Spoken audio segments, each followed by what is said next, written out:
Terima kasih Mas Wicak, Dorokakung, @dorokakung. Assalamualaikum warahmatullahi wabarakatuh. Kalau boleh, agak maju sedikit duduknya, biar yang belakang bisa tetap bergabung.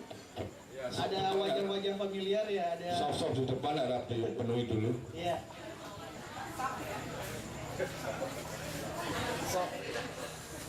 Saya sih mengharapkan malam ini kita bisa ngobrol santai tentang pengguna sosial media di Indonesia. Ada wajah-wajah familiar di teman-teman yang di depan ini. Ada Pitra, saya tahu Pitra mana dari Stratego. Ini salah satu jagoan media sosial, anak cerdas kalau di blognya. Terus ada Mbak Nazla ya dari Oxfam, tadi baru kenalan lagi, saya agak lupa. Terus ada Dalang Digital juga tadi, ada Dalang Digital. Terus ada teman-teman dari yang ngurusin Indonesia Kreatif ya. Thank you sudah pada datang.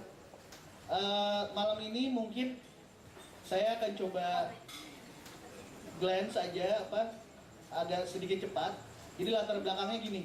Latar belakangnya adalah kayaknya kita sering ngomongin tentang media sosial sering dibahas di media di Indonesia maupun di luar negeri. Kemudian kita juga melihat bahwa begitu banyak yang pakai, kemudian kita merasakan ada dampaknya ke kehidupan kita sehari-hari. Tapi sebenarnya sudah begitu banyak data yang ada, tapi nggak ada yang kemudian mencoba menganalisa atau mengumpulkan aja minimal dan kemudian membagikannya ke teman-teman yang lain yang membutuhkan gitu.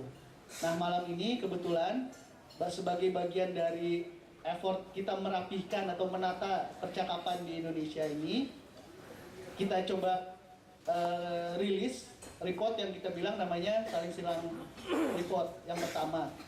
Saling Silang ini adalah satu situs yang sekarang sudah bisa diakses di salingsilang.com dan isinya juga tentang apa yang sedang ramai di internet, digabungkan antara apa yang dibicarakan di Twitter maupun juga dari hasil editor yang kita miliki sekarang. Saya coba pakai ini.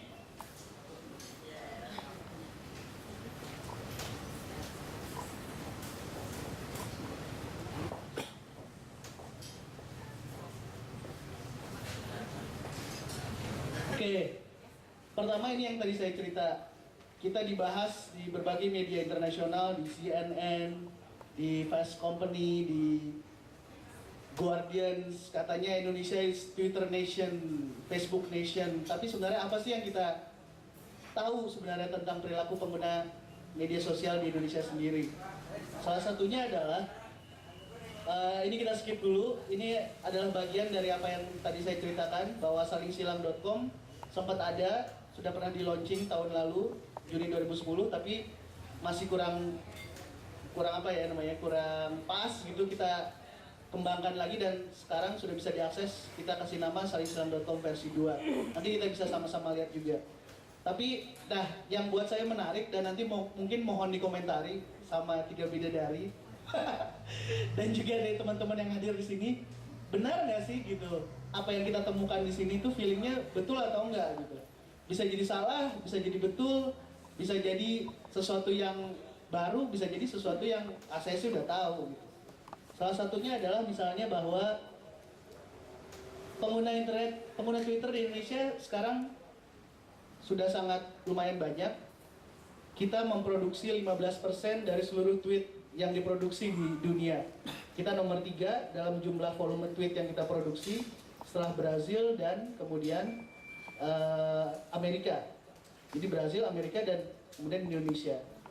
Ini dari jumlah tweet. Dan dalam hal ini Twitter memang tidak pernah atau belum share, dia belum pernah bagi berapa sih jumlah pengguna Twitter di Indonesia yang resmi dari Twitter sendiri. Tapi yang bisa kita cek adalah dari jumlah tweet yang diproduksi sampai sekarang, dari bulan November 2010 itu kita menempati posisi ketiga. Jadi 15% dari seluruh tweet di dunia ada di udara ini semua diproduksi di Indonesia. Ada berapa jumlah tweet yang sempat kita track? Ini jumlah tweet selama bulan Januari 2010. Jadi ya sekitar sebulan yang lalu ya. Ada 22 juta jumlah tweet dari 4,8 juta account Indonesia selama bulan Januari 2010 yang kita gali, kita indeks untuk menggenerate report ini. Bagaimana kita tahu bahwa akunnya itu akun Indonesia? Ada dua metode yang kita lakukan. Satu adalah melalui lokasi yang diberikan secara sukarela oleh pengguna Twitter sendiri. Kalau kita pasang lokasinya dan itu berada dalam lingkungan Indonesia, maka itu adalah Twitter account Indonesia. Yang kedua adalah jika teman-teman memilih menggunakan bahasa Indonesia sebagai bahasa interface di twitter.com. Kurang lebih itu yang metode sederhana itu yang kita buat, yang kita pakai untuk mendefinisikan mana yang Twitter Indonesia dan mana yang tidak. Tentunya tidak betul-betul 100% benar, tapi kemudian rasanya dari metode tersebut masih bisa diterima lah. Mungkin tetap ada toleransi error sekian persen gitu. Cuman jangan ditanya berapa persen karena saya juga nggak tahu. Kemudian dari penggunaan setiap harinya, ketika kita jejerkan jam ke jam, ternyata jumlah pengguna tweet yang paling banyak diproduksi itu adalah dari jam 6 sore sampai jam 10 malam. Nah, padahal misalnya saya suka merasa, saya kalau nge-tweet lebih pagi aja. Kalau pagi kayaknya lebih banyak dibacain orang deh, mungkin orang belum ribet atau gimana gitu ya. Cuman kalau kita mau memaknai dari sini, ada beberapa hal nih misalnya. Apakah misalnya pada saat jumlah tweet lagi banyak-banyaknya, maka pada saat itu juga kita harus nge-tweet? Atau justru jangan gitu, karena jadi banyak pilihan. Atau jadi banyak saingan bisa dibilang gitu. Tapi di sisi lain kalau lagi banyak-banyaknya orang nge-tweet, berarti lagi banyak-banyaknya juga yang baca timeline kan. Nah, ini hal-hal yang menurut saya bisa kita gali lebih dalam dan nanti kita minta pendapatnya ke teman-teman yang ada di depan maupun teman-teman yang ada hadir di sini malam ini gitu. Hal lain lagi yang kemudian kita bisa lihat dari sekedar mengamati jumlah tweet yang ada adalah bahwa dari hari ke hari, rupanya hari Kamis adalah hari di mana pengguna tweet itu paling ramai. Janjian kopdar. Jadi itu satu, itu menurut saya agak, kok Kamis gitu, ada apa? Tadi kata Inggita itu karena janjian kopdar. Terus kemudian weekend, saya pikir weekend tuh saya nggak pernah nge-tweet, jarang kalau nge-tweet kalau weekend karena dimarahin sama istri gitu kan. Kok kerjanya main BlackBerry mulu gitu padahal lagi sama keluarga. Tapi justru ternyata kalau kita lihat grafiknya, Sabtu Minggu itu justru nggak turun. Justru setelah Kamis paling tinggi, Jumat agak turun sedikit, Sabtu Minggu itu naik lagi gitu. Sabtu Minggu naik sampai Senin tetap naik. Mungkin karena masih excited gitu kali nyeritain hari Sabtu Minggunya. Baru kemudian Selasa dan Rabu, capek gitu. Selasa. Oke, jadi di kantor lagi sibuk-sibuknya. Nah, itu masukan yang menarik. Apakah seperti itu? Dan apakah pengguna Twitter Indonesia kebanyakan orang kantoran? Loh, itu pertanyaan berikutnya. Karena lebih banyak juga yang mungkin kuliah atau mahasiswa dan lain sebagainya. Jadi ini, hari Kamis adalah hari yang paling peak. Jadi kalau tadi kita mau gabungkan, loh,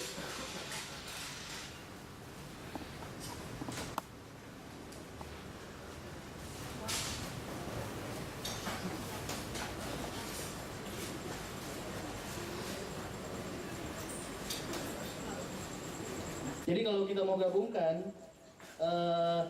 peaknya, kalau kita hari Kamis jam 6 sampai jam 10 itu berarti lagi rame-ramenya orang nge-tweet gitu. Dan sekarang kita tahu gitu, kita tahu bahwa hari Kamis lagi peak, artinya hari Kamis jam 6 sampai jam 10 itu hari atau waktu di mana paling ramai dalam satu hari dan paling ramai juga dalam satu minggu. Dan selanjutnya dalam arti kita juga bisa tahu bahwa kalau kita nge-tweet hari Selasa atau hari Rabu, maka itu sebenarnya pengguna tweetnya secara seluruh Indonesia ya lagi ada sepi. Tapi kemudian, nah ini lagi ada pertanyaan berikutnya dan kemudian kita bisa bahas sama-sama. Apakah ini berlaku di timeline saya sendiri enggak gitu? Nah itu analisa yang bisa berbeda lagi. Bisa jadi kalau timeline kita sendiri berbeda. Selanjutnya adalah jumlah tweets per account per hari. Jadi jumlah yang ditweetkan orang secara rata-rata per account.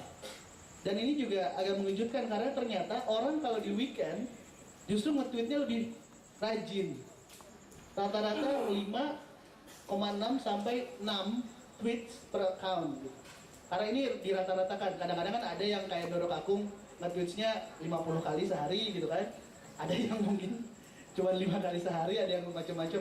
Tapi kalau dirata-ratakan ternyata paling sibuk orang nge-tweet itu di hari Sabtu dan Minggu lagi. Jadi weekend sebenarnya adalah hari yang cukup ramai dibandingkan dengan hari-hari yang lain. If we talking about tweeting gitu ya. Dan tipe dari tweetsnya, retweets ternyata jumlahnya malah lebih daripada jumlah tweets itu sendiri. Lagi-lagi ini kita mengumpulkannya secara sederhana, jumlah RT maupun jumlah yang di retweet dari Twitternya sendiri ya. Cuman kan kita sama-sama tahu ya, pengguna Twitter Indonesia kan nge-retweet itu bukan berarti hanya nge-retweet, tapi juga nge-reply juga pakai retweet kan. Cuma kalau mau kita ambil sedikit analisanya, berarti kalaupun kita nge-reply orang, artinya memang tweet yang secara original, ya artinya kita tanpa merespon terhadap siapapun kita tweetkan, itu memang hanya less than half gitu, sedikit kurang dari setengah dari seluruh jumlah tweets yang ada gitu. Kemudian lainnya adalah dari sisi geografis, dari sisi kota.